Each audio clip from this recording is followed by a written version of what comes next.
दुनिया के जितने भी मॉलिक्यूल हैं जो गैसेस स्टेट में हैं उनका एक रूल है, थोड़ा सा गौर करेंगे।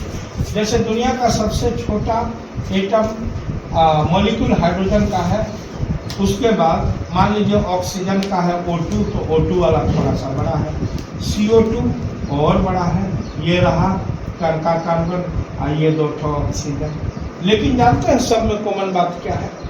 भले ये इतना छोटा है लेकिन नेचर ने इस एक मॉलिक्यूल को 22.4 लीटर बाय 6.022 इंटू 10⁻23 का वॉल्यूम दिया है। इस ऑक्सीजन को भी उतने मिला है, भले ही साइज में बड़ा है।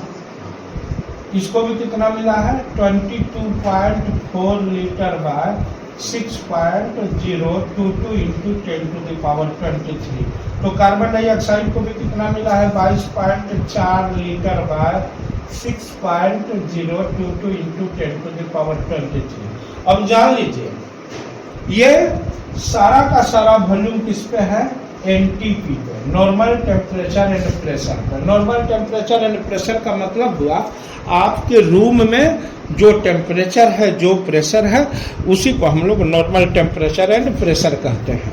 तो दुनिया का कोई भी गैस, अब जैसे देखिए मान लीजिए कि आप पेंटेन को ले लीजिए C5H12, इसका साइज थोड़ा सा लमर जाता है, इतना लमर जाता है कि ये इस बाउंड्री को पार चला जाता है, और ये जैसे ही इस बाउंड्री को जो मॉलिक्यूल पार करेगा एनटीपी पे, वो लिक्विड बन जाएगा। अर्थ का ये रूल है, अपने अर्थ के क्लाइमेट में ये रूल है। अगर दूसरे प्लैनेट पे लेके जाइएगा, जैसे मून पे लेके चले जाइएगा, तो ये इससे ज्यादा वॉल्यूम लेगा। यहाँ 22.4 लीटर बाय 6.022 इंटू 10⁻23 है, तो मून पे 22.4 लीटर बढ़ करके और ज्यादा हो जाएगा। क्लियर हुए? लेकिन अर्थ के क्लाइमेट में हर गैसीय मॉलिक्यूल का जो गैसेस स्टेट में है वो इतना ही जगह लेता है। अब हम लोग इसी कंसेप्ट पे एक सवाल बनाते हैं। Calculate the mass and volume of 12.044 into 10⁻24 molecule of CO2 at NTP. One molecule CO2 ये हुआ। अभी आपने देखा था ये वन मॉलिक्यूल ने कितना वॉल्यूम लिया था एनटीपी पे? 22.4 लीटर बाय 6.022 इंटू 10⁻⁴ लिया था। और इसका वजन कितना है भाई? 12, 16, 44। One molecule equal to 44 AMU इसका वजन हुआ, और इसका मास कितना हुआ? ये इसका मास हुआ और ये इसका वॉल्यूम हुआ।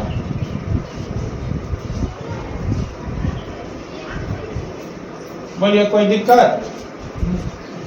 वन मॉलिक्यूल का हो गया।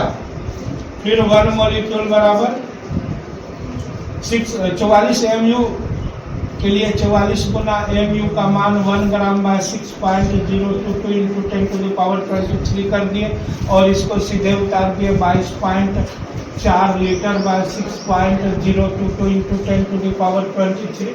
अब आपको कितना मॉलिक्यूल का निकालना है? 12.044 इंटू 10⁻24 मॉलिक्यूल का। तो 12.044 इंटू 10⁻24 मॉलिक्यूल में आपको क्या करना होगा? 44 ग्राम बाय 6.022 इंटू 10⁻23 इंटू 12.044 इंटू 10⁻24 ये हो गया। और इसको हैंडल करने के लिए क्या करना होगा भाई?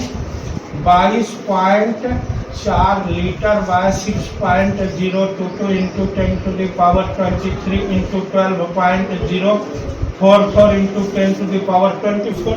अब कटा दीजिए, देखिए कितना आ रहा है। इससे ये कटा 2 बार में, और इससे ये कटा 10 बार में। 44 गुना 2 गुना 10, 44 गुना 88 गुना 10, 880 ग्राम इसका वजन हुआ। लेकिन वॉल्यूम कितना हो जाएगा? ये 2 बार में कटा और ये 10 बार में कटा। 22.4 गुना 2 44.8 और गुना 10 कितना हो गया? 448 लीटर एनटीपी पे वॉल्यूम आया। इतना मॉलिक्यूल कार्बन डाइऑक्साइड का। क्लियर है? तो इस तरह से आप किसी भी गैस का वॉल्यूम निकाल सकते हैं। और एक बात आपको मजा आएगा कि अगर इतना मॉलिक्यूल ऑक्सीजन का भी ले लीजिएगा ना तो इतना ही वॉल्यूम आएगा, वॉल्यूम नहीं बदलेगा, क्योंकि दुनिया का हर मॉलिक्यूल एक बराबर वॉल्यूम लेता है, इसीलिए यह वॉल्यूम बदलने वाला नहीं है। मास बदल जाएगा, एकदम नहीं बदलेगा।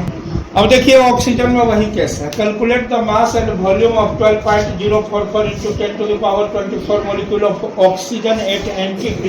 1 मॉलिक्यूल ऑक्सीजन का 32 mU होता है, क्योंकि ऑक्सीजन में 2 एटम है, 16 32 mU हो गया।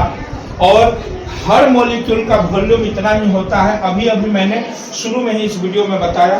तो एक मॉलिक्यूल का पूरा मामला ऐसे हो गया, AMU का मान 1 ग्राम bye 6.022 into 10 to the power 23 हो गया। अब 22.4 लीटर यहाँ लिख दिए। जैसे ही हम इतना से मल्टीप्लाई किए इतना मॉलिक्यूल से, ये कट के कितना हो गया 10, ये कट के 2, 32 गुना 2 64, अब गुना 10 640 ग्राम तो हुआ। लेकिन यहाँ मिला के देख लीजिए वही मामला रहा। 10 2 बार में कटा, 22.4 गुना 2 44.8 गुना 10 यानी 448 लीटर। इतना मॉलिक्यूल ऑक्सीजन का भी हुआ। दुनिया के हर मॉलिक्यूल को अगर इतना की संख्या में लेंगे तो उसका वॉल्यूम 448 लीटर ही आएगा।